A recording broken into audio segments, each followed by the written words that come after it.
ایک واقعہ لیتے ہیں. بیان کیا جاتا ہے کہ ایک بچہ تھا, اسے سائیکل چلانے کا بڑا شوق تھا اور دوستوں کو دیکھتا تھا سائیکل.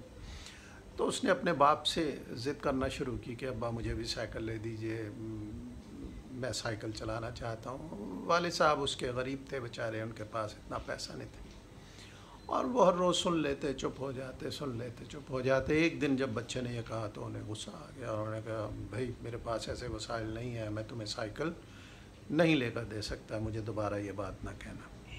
یہ سن کر بچے کی آنکھوں میں آنسو آ گئے, خاموش ہو گیا, اور چند لمحوں کے بعد اس نے اب کہا کہ آپ میرے باپ ہیں, میں آپ کو نہیں کہوں گا تو اور کسے کہوں گا. یہ بات سننا تھی کہ اس کے باپ کے چہرے پہ جو غصہ طاری تھا وہ ایک دم ختم ہو گیا, کافور ہو گیا. دل اس کا ٹوٹ گیا, اور اس نے دل میں کہا کہ ہاں, سوچا, کہا کہ ہاں بات تو یہ صحیح کہتا ہے, مجھے اس کی خواہش کو پورا کرنا چاہیے. لہٰذا اس نے کہا اپنے بچے سے کہ ٹھیک ہے, میں تمہیں سائیکل دے دوں گا. اگلے روز اس نے کہیں سے ادھر ادھر سے پیسوں کا انتظام کیا اور بچے کو سائیکل لا دی. اب دیکھیے کہ یہ سائیکل کیسے آ سکی. یہ صرف اس لیے آ سکی جب بچے نے یہ ظاہر کر دیا کہ میری خواہش صرف آپ ہی پوری کر سکتے ہیں, میں آپ کو ہی کہہ سکتا ہوں. جب یہ صورتحال ہوگی تو یقیناً سننے والا آپ کی خواہش کو, آپ کی بات کو پورا کرے گا.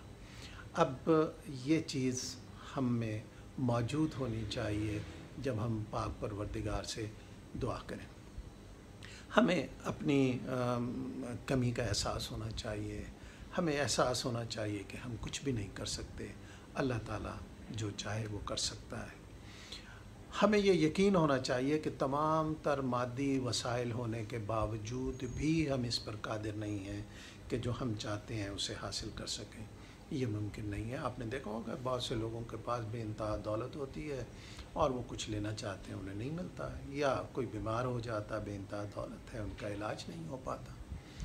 لیکن ایک ذات ایسی ہے جو ناہ کو ہاں میں کر دیتی ہے, جو معجزے دکھاتی ہے, اور وہ ذات پاک پروردگار کی ہے. لہٰذا انسان کو یہ اپنے ذہن میں رکھنا چاہیے کہ پروردگار وہ ہے جس نے چیزوں کو خلق کیا, پیدا کیا. وہ جو چاہے سو کر سکتا ہے, وہ مالک ہے, وہ خالق ہے. جیسے آپ ایک چھوٹی سی مثال میں اگر دھیان دوں کہ جیسے ایک بزنس اونر ہوتا ہے, اس کی مرضی ہے, کسی کو زیادہ دے, کسی کو کم دے, کسی کو نکال دے, کسی کو رکھ لے, اس کی مرضی ہے. تو پاک پروردگار خالق و مالک ہے, یہ اس کی مرضی ہے کہ وہ جسے چاہے دے, جسے چاہے نہ دے. لیکن ہمیں تو یہ پتہ نہیں ہے نا کہ اس نے ہمیں کیا دینا ہے, کیا نہیں دینا ہے, یا کوئی چیز ہمارے کس اقدام کے ساتھ مشروط ہے. لہٰذا ہمیں پاک پروردگار سے مانگتے رہنا چاہیے, دعا کرتے رہنا چاہیے.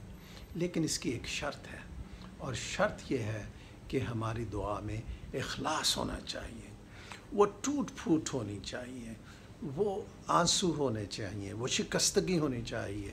وہ جو کہتے ہیں نا کہ شکستہ ہو تو عزیز تر ہے نگاہ آئینہ ساز میں, تو وہ شکستہ ہمارا دل ہونا چاہیے, ہمارے آنکھوں میں وہ آنسو ہونے چاہیے. ہمیں اپنی وہ بے کسی کا اظہار کرنا چاہیے, ہمیں یہ اظہار کرنا چاہیے کہ ہم سب کچھ کرنے کے بعد بھی کچھ نہیں کر سکے.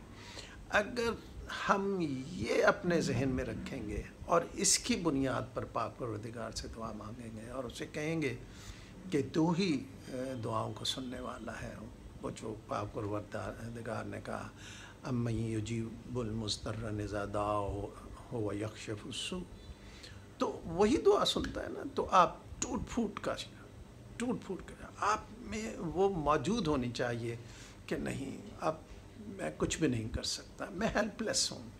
لیکن ایک ہستی ایسی ہے جو میری اس بے بسی کو دور کر سکتی ہے, اور جو میں چاہتا ہوں وہ مجھے دے سکتا ہے, اور وہ پاک پروردگار کی دعا ہے.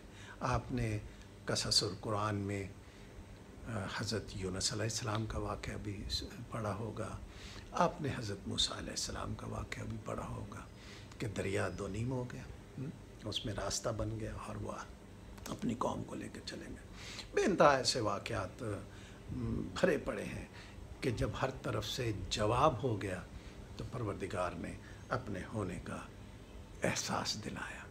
آپ پروردگار کی طرف جائیے پورے یقین کے ساتھ، اعتماد کے ساتھ، تمام تر شکستگی کے ساتھ، تمام تر آنسوؤں کے ساتھ، تمام تر اپنی کمزوریوں کے ساتھ، اپنے ان الفاظ کے ساتھ جو اظہار کرتے ہوں بے بسی کا، یا الفاظ نہ بھی ہوں لیکن آپ کی کیفیت ایسی ہو کہ وہ پروردگار کو پسند آ جائے۔